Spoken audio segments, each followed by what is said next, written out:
You're listening to InjuredWorkerCast, conversations in health and safety and workers' compensation in Ontario, Canada, and beyond. InjuredWorkerCast is produced by Injured Workers Community Legal Aid Clinic and is not a substitute for professional legal advice. For more information on workers' compensation issues, campaigns, and resources, visit InjuredWorkersOnline.org. In today's episode, released on April 17, 2025, Tebasum Durani, lawyer at Injured Workers Community Legal Aid Clinic, engages community members in a discussion about a proposed bylaw in the City of Toronto. A proposed bylaw from Toronto City Hall could have significant implications on the ability of Torontonians, including injured workers, to protest. In December 2024, City Council approved a new policy framework to craft a bylaw that would, in effect, create protective zones around vulnerable institutions, such as places of worship, faith-based schools, and cultural institutions, with the aim to protect these institutions and groups from harassment, intimidation, and hate. The proposed bylaw would apply to public areas like streets and sidewalks that are owned by the city and that are near these institutions. So, for instance, it would apply to a sidewalk situated near a mosque or a synagogue. And under the parameters of the proposed bylaw, these areas could be off limits for protests. Now, city officials say that the aim is not to ban or restrict lawful, peaceful protests, but to address potential harm to institutions and groups. In 2023 and 2024, the city saw a number of large demonstrations, some connected to global events, notably the ongoing conflict in Gaza, and ensuing concerns around the rise of Islamophobic and anti-Semitic hate crimes, which have put pressure on the city to respond. Toronto isn't alone in this approach either. Similar bubble zone bans have popped up in neighboring cities. Vaughan became the first municipality in the region to prohibit certain protests within 100 meters of places of worship. Brampton followed suit in November of 2024 with its own bylaw against nuisance demonstrations, even threatening fines as high as $100,000. And municipalities from Mississauga to Ottawa have been considering comparable measures as well. In Toronto's case, the city is framing its proposal as a balanced response, a way to shield vulnerable groups from harassment at their gathering places without infringing on Canadians' fundamental freedoms. But the extent to which this balance is actually being struck is precisely what's fueling debate. Critics, including the Toronto and York Region Labour Council, say that the bylaw's targets, things like overt hate speech, intimidation, or violence at protests, are already illegal under existing laws, including the Criminal Code, and that there are other legal recourses that groups or individuals can avail themselves of. So the question being asked by many is, why layer on a new municipal bylaw? And what are the implications of this bylaw? Now, at the moment, Toronto's demonstration buffer is still just a proposal, a framework awaiting its final form. City Council's December 2024 decision was essentially a green light to develop a more detailed bylaw. Now, city officials have been tasked with consulting the public, engaging stakeholders, and so throughout the spring, Torontonians are being invited to weigh in. There have been surveys and virtual public meetings where residents can share their experiences and concerns about demonstrations. The streets of Toronto have long been an arena for change, especially for working people, including injured workers. For over a century and a half, Toronto's labour movement has taken to public squares and sidewalks to push for change. From early fights for the 9-hour workday to massive rallies that have helped win improvements in wages and workers' compensation, protests have been a cornerstone of how working people make their voices heard. And this tradition is alive and well. The last few years have seen a growth of strikes and rallies across the country, as nurses, educators, warehouse workers, and many others have marched on picket lines and in the streets to demand change. The right to gather and protest is enshrined in our Charter of Rights and Freedoms, not just as an abstract principle, but as a lived Canadian reality, a tool that has delivered concrete wins for social and economic rights. And for a number of advocacy groups, this proposed bylaw could fundamentally alter this reality. To delve deeper into its implications, we spoke with Jack Copple, an organizer with the Toronto and York Region Labour Council. Okay, so thank you very much for joining me, Jack. What I'd like to talk with you about is the City of Toronto's demonstration buffer proposal, and what the implications of that are to the labor movement and to charter rights, the right to assemble and expression more broadly. I know that the Toronto New York Region Labour Council has been pretty vocal on this issue. And so we're very thankful that you're here to break down your position and to talk about some of the broader implications. So to start off, from your standpoint as the Labour Council, what was your initial reaction when you heard about this proposed demonstration bylaw? Can you walk us through why the organization feels so strongly about this issue? Yeah, first I'll say thanks very much for having me. And yeah, you're absolutely right. The implications of this bylaw could be very chilling on the labor movement, to say the least, but we think go beyond just kind of having a chilling effect and could have really serious repercussions for our members and working people across the city. And when we first heard of the bylaw, I think like everyone, we were a little shocked and confused. It was framed, and it is framed often as a very kind of narrow issue, but we saw right away the broader implications that it could have for the labor movement. The first thing that we thought of, and we find no coincidence in this fact, is the fact that this bylaw and these restrictions on rights come during a period where there are other restrictions happening legislatively and extra legislatively across the country on the labor movement at a time when militancy is returning to the labor movement, for the first time in several decades. So the Liberal government, of course, has used for the first time and repeatedly Section 107, which is a kind of Baroque and unused piece of the Canadian Labour Relations Act to break up strikes in federally regulated industries. The most recent and probably most famous example was their recent use of the legislation to break up the Canada Post strike. Doug Ford, provincially in Ontario, of course, made a huge and dramatic escalation in repression of workers' rights when he used the notwithstanding clause to try to send OSBCU workers back to work and break their strike just a few years ago now. And we see the implementation of this bylaw, which has been attempted now in City Council a few times and has found some success in some municipalities around the region as a continuation of that crackdown on workers' rights. And again, we think it's no coincidence that this crackdown is happening where the labor movement is at a high period of militancy. Strikes and strike activity, just as a for instance, are at the highest level they've been in 40 years. And working people are winning gains for that, right? We're winning really, really important and historic contracts based on that activity. And we see this as an attempt from the government to side with employers to restrict working people's ability to exercise their right to free speech and free assembly, to win better contracts for themselves and their members. So it's very, very serious.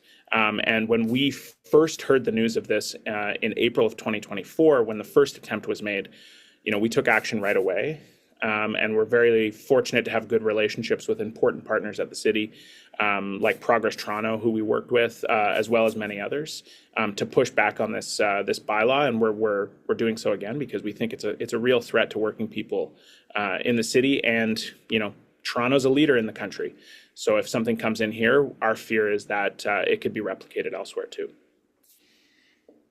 The city says that this plan is about protecting vulnerable groups, and that the aim of it is to do so while protecting or respecting charter rights. From your perspective, does this proposed bylaw achieve this balance that the city has set out to achieve? And you've touched on this, but I'm wondering if you can go into more detail about what what aspects of it are concerning for you from a freedom of expression and assembly perspective? Yeah, so I'd say not only does it not achieve the goals that the city's laid out, I think that framing is a little bit disingenuous, particularly coming from some counselors and others who are advocating for this. But I'll come to that in a second. So first, what I would say is, just as you laid out, the kind of rhetorical reasoning for this is to protect certain groups from behavior which is already illegal, right? So they are looking to restrict peaceful protest, legal, peaceful assembly, to restrict, as they say it, violence, harassment, destruction of property, the list goes on. But again, all of those actions are already illegal. And not only has the city solicitor and municipal licensing and standards said, we have the tools to deal with illegal assembly, the Toronto Police Services themselves were quite clear on the council floor, saying it would be disingenuous to suggest that a bylaw of this type would do anything to change the dynamics on the ground in any meaningful way. So then, several of the councillors said, well, if that's the case, right, if this would have no impact on safety, which is the purported reason that we're pursuing it, if this would have no impact on safety, what's the point? Well, I think the city solicitor laid it out very clearly when she said, well, people don't like to do things that are illegal, right? So if you make something illegal, like a demonstration or an assembly or an exercising of free speech, people will be less likely to do it. And I think that right there, that really gave up the game. The problem that some councillors have is that overwhelmingly, the labor activity in the city has been lawful. The demonstrations of all various types in the city that have taken place over the last year have been lawful. But the problem that they have is they don't like those lawful demonstrations. So they're trying to create new expansions of this law to restrict those lawful demonstrations. And I think that, as I mentioned, some of them have actually been very open about this. I would cite James Pasternak, who's a city councillor here, who during the February 6th and 7th meeting of Toronto City Council was very explicit. He said, during a discussion of a similar bylaw, as I said, this has gone through kind of several iterations now at council, he said that the purpose of such a bylaw would be, in his mind, to restrict demonstrations of lots of different types. And in particular, he cited a protest by hospital workers union, right? Nurses from OCHU, which is the Ontario Coalition of Hospital Unions, who were having a rally out front of the Sheraton Centre Hotel, where they were doing bargaining. It's right across the street from Nathan Phillips Square. He said, why the hell should they be set up in the street, right? He was saying we shouldn't allow these sorts of demonstrations to move and interrupt the flow of the city. So I think it was quite clear throughout his remarks over that 2-day meeting that the real purpose, the real thing that he's hoping to do, and that others like him, I'm sure, are hoping to do, is restrict the labor movement from winning gains for working people in Toronto. And ultimately, of course, it's to restrict the constitutional rights of everyone in the city, the charter rights of everyone in the city. And I think that during a time when our democracy and people's sovereignty is under threat from our neighbors south of the border, council should be doing everything they can to defend and strengthen those rights, not restrict and weaken them. You've alluded to a pretty storied and rich history of protest in Toronto, but across the country, from labor strikes to broader, I guess, social justice marches that have brought about change and improvements.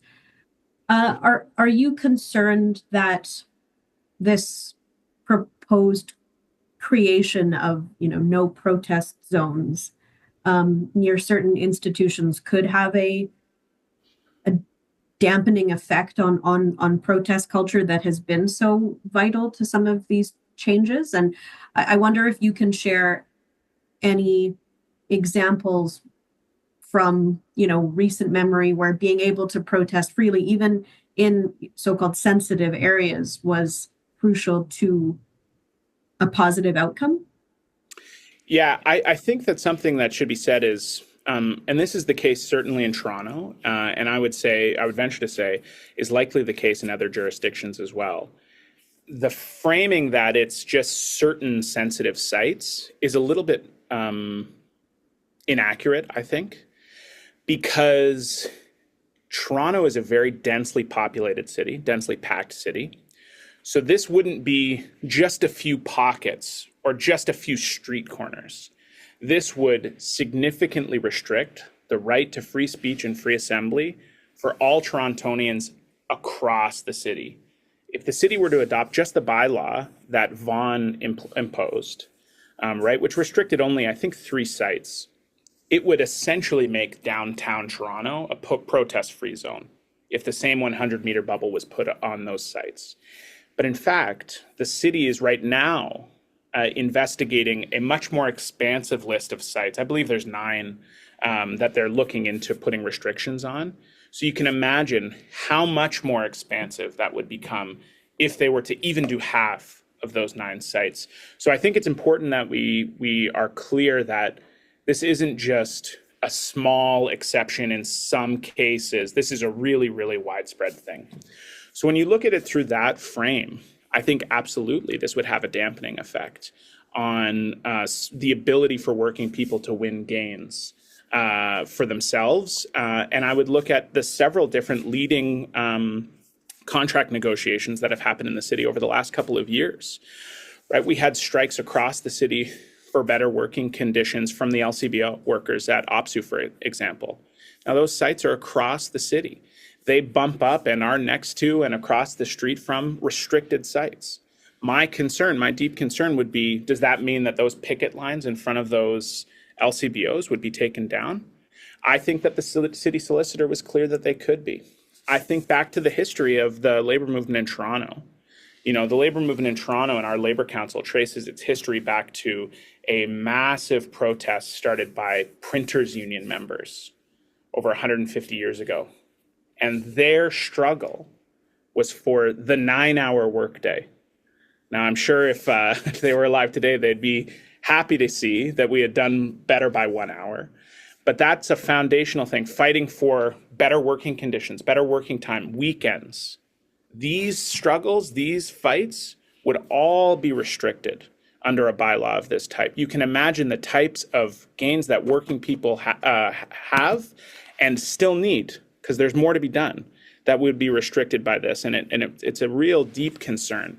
And I think that when we look at, again, I'll point to our neighbors south of the border, what Donald Trump is doing right now, he is intensely repressing protests in the United States. And I think that it's very clear it's because he recognizes that that's how working people win a better life for themselves, and he doesn't want to see that happen. So my fear is that while we are saying to ourselves that we want to push back against that if in this case at Toronto City Council, the call is coming from within the House. If we don't take action to push back on this, that exact same form of repression that we're speaking out against right now is going to be brought in by us.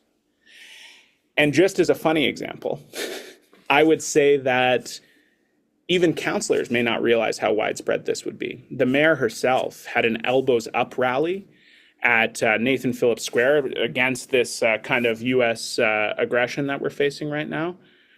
That would be restricted under this bylaw, the mayor's own rally, right? So it just, again, speaks to the nature of the expansiveness of this legislation and the real chilling effect it could have if it comes into place.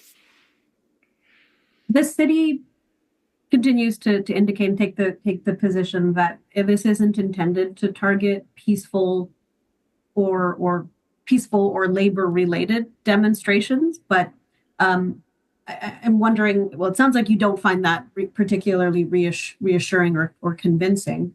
And are there scenarios where you can foresee even, lawful picket lines and rallies being impacted by these new rules? I mean, you've kind of alluded to one example, but Yeah, absolutely, I do. So, yeah, carve outs, as you might call them, for certain groups are something that is being discussed alongside this conversation. Now, I'd say first, as I alluded to earlier, I am weary that those carve outs would be applied even if they were one. As I mentioned, James Pasternak has been very clear. He believes that bylaws of this type should be used against trade unions during their negotiating. And if he's being that open, that honest about it on the council floor, I suspect that there are the others on council and others who they speak to, like the business lobby, who are champing at the bit to apply this sort of thing to working people. So I'm very weary of that. Beyond that, though, I would say that the labor movement opposes carve-outs both principally and practically. First, principally, we believe in equal rights for all, period, right? We recognize that even though there may be a distinction between our particular struggle and other struggles that are not labor-related that are happening in the city, an injury to one is an injury to all, and the loss of rights for another group de facto is a loss of rights for us. So on a principle level, we are absolutely opposed to carve-outs, and we believe in equal rights for all. Second, I would say practically, this leads into a really, really difficult and messy assessment. The first question I would ask to council is, okay, you're saying labor gets carve-outs. Who doesn't get carve-outs?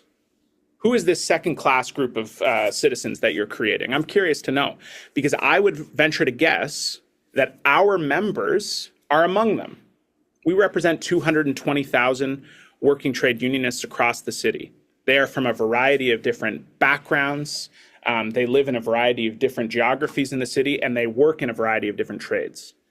I would say there is not a snowball's chance in hell that some of those groups that are not getting carve-outs, those second-class groups that the city would be creating, are our members too. So we are in opposition to that. Second, I would say that the collective bargaining process and the labor relations process is a little bit more complicated than what happens at the bargaining table and what happens on a picket line. I come from the hotel and hospitality worlds and a hotel and hospitality union. Our property, the hotel that I worked at, was owned by a condo management corporation that also owns many different rental apartment buildings across the city. So my union recognizes how closely connected their struggle is to the struggle of renters in the city. And often, and I think is hoping to do this even more so, will directly connect its struggles to the struggles of tenant unions. So my question would be, if a tenant union was having a rally out front of a landlord's office and across the street is a restricted site, well, now you're telling me that that rally is illegal until a trade union shows up because then it's part of their bargaining? Or our rally out front of an employer's office is illegal during a period when we're not in direct contract negotiations? It's ridiculous, right? From a practical standpoint, we recognize that there are lots of different inputs that go into the collective bargaining regime, and there are lots of different ways of expressing oneself. And that's why our charter, I'll draw it back here again, is so clear that restrictions on these rights, restrictions on free assembly, restrictions on free speech, we have to avoid them, because all that does is empower the powerful, right? These rights chiefly are meant to protect those without power in our society. That's their purpose, and that's why we need to say there can't be any carve-outs, there can't be any restrictions. We are absolutely clear on that position. The reason why people are going on strike, the reason why people are taking matters more seriously right now is because living conditions in Canada have become very, very desperate. Living conditions in Toronto have become very, very desperate. And I think it's a positive sign that working people are asking for more. I think it's a positive sign that they are getting out to say that enough is enough and we need a new deal which takes care of us first not corporations first. So I think that there is a trend towards more restriction, but it is because, and this is what makes me very optimistic, it's because working people themselves are standing up and fighting for a better future for everyone in Canada. I wonder if you could talk about the council's efforts with respect to this bylaw. What actions, what are you what actions have you taken or planning, and what are you hearing from your membership about this? Yeah, I mean, so the first thing that we've been doing is sounding the alarm, absolutely, within our own members. And I think that there are a lot of different organizations across the city that are doing the same. And it's reflective of the widespread nature of the restrictions that I talked to earlier. And we have to get the word out, because I think it's the preference on some on council to keep this very quiet, because they know how unpopular it is. And I can tell you that when we speak to our members about it, they have a very, very visceral reaction. They recognize right away the impacts that this would have on them and their ability to speak, right? So when we speak to our members, the first question I get is, well, what are we doing about it? And I say, well, we've got to have this petition. We're talking to people. And where can I sign? Okay, and here you can sign it. And then where's the rally? Working people are not confused about what this means, and they're ready to take action. Our plan over the next month and a half is to continue to get the word out and to continue to encourage our members in a variety of ways to voice their opposition. And it is what I would describe as a strong opposition. And my hope is that people across the city are going to be hearing more about it and speaking out as well. And that council is going to hear that this restriction of our rights has no place in Toronto. Is there anything, Jack, that we haven't talked about that you think merits mention? We haven't covered a topic or an angle of this. I'd just draw again to, the incredible crisis that Canada is facing right now. It's something that is dominating. We're speaking in the midst of a federal election. It's something that is dominating the discussion at every level. And working people are rightly very concerned about the impacts of the trade war with the United States and the other aggression that is coming from Donald Trump, even going so far as to say Canada will become the 51st state. It's something that's on everyone's mind. And again, I would just say that Donald Trump and his approach is to restrict working people from speaking out, to restrict unions from taking action, because he recognizes that these institutions and these rights are the bulwark against his attack, both on his own people and on people elsewhere in the world, including Canada. So at a time when we are facing such an acute crisis, for council to be pursuing a move which would restrict and weaken those rights instead of expanding and strengthening them is not only incredibly foolish, it's incredibly dangerous. And if we are going to be able to build a Canada which works for working people and make it through this crisis, these rights are going to be something that distinguishes us from the United States, and we need to do everything that we can to preserve them. They're a very precious, very fragile thing, and we need to preserve and then expand upon them. This is the real urgent task that people in the labor movement have right now.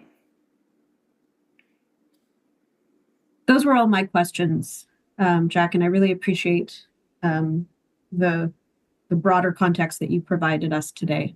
Where can people go to get more information about the council's work, not just on this issue, but more broadly? Yeah, if people are interested in learning more about the Labour Council's work, they can go to labourcouncil.ca. which has all of our information as well as information on this important issue which we've discussed today. I encourage them all to take a look at our perspective and our position on this, and importantly, take action. I really, really hope that this isn't something that working people let pass them by. What we need to do first is get the word out. I know a lot of your listeners are likely in trade unions. They need to take this directly to their trade union and sound the alarm about this incredible restriction on our rights. Next, they need to take this outside of the workplace as well. Talk to their community, talk to their friends, talk to their family, and let them know about this restriction on our rights that's coming at City Council. But finally, and most importantly, they need to speak out. What I would recommend is most urgent is that people call their councillor and the mayor directly. Speaking out on Facebook and speaking out on our social media, it's a good step to get the word out to one another, but it's not good enough to just be speaking to one another right now. We need to be voicing our opposition directly to our elected officials and let them know this is a red line for us. And I would encourage them to keep in touch with the Labour Council, because we're going to be speaking out more on this issue and getting more involved and giving people more options to push back. This issue is relevant for injured workers because throughout history, they have held protests and public meetings at places that could now be considered vulnerable. For more information on the Toronto and York Region Labour Council, please visit www.labourcouncil.ca. Injured Workers Community Legal Clinic is a member of the Coalition for Charter Rights and Freedoms.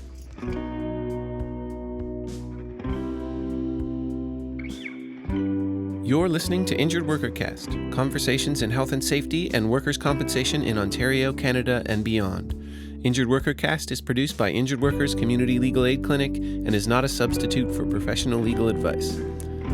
For more information on workers' compensation issues, campaigns, and resources, visit injuredworkersonline.org.